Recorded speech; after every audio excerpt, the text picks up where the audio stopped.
Pemirsa, pemerintahan Presiden Prabowo sedang mengalami tantangan yang kompleks menjelang 1 tahun kepemimpinannya.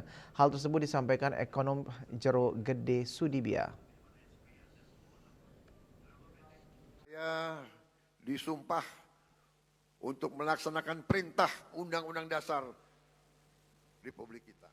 Menurutnya, tantangan perekonomian yang dihadapi Presiden Prabowo menjelang 1 tahun pemerintahnya yaitu mempercepat satgas yang berkaitan dengan pemutusan hubungan kerja atau PHK. Saat ini PHK tidak hanya menghantui tenaga kerja di Bali, melainkan juga di Indonesia. Oleh karena itu harus ada tindakan cepat, berani, serta progresif dari Presiden Prabowo dan jajarannya sehingga kemungkinan terjadi PHK dapat dikurangi. Selain itu, Jero Sudibyo menambahkan bahwa tantangan terbesar pemerintah saat ini yaitu melakukan konsolidasi dari kabinet yang sangat gemuk.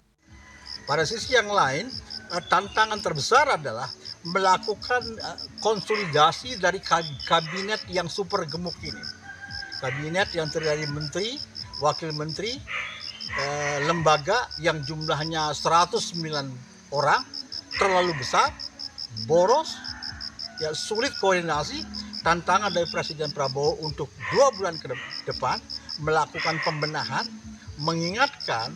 mengingatkan dengan keras bahwa anggota kabinet punya sense of crisis sehingga bisa mengurangi pengangguran, mengurangi PHK, ada upaya untuk meningkatkan daya beli masyarakat bawah melalui alokasi BLT yang secara cepat harus dilakukan. Dirgahayu 80 tahun Indonesia merdeka. Dijelaskan bahwa seluruh masyarakat sedang merasakan tingkat pendapatan menengah ke bawah mengalami penurunan. Tantangan dan persoalannya adalah bantuan langsung tunai atau BLT harus segera disalurkan untuk mendongkrak daya beli masyarakat. Andika, Bali TV.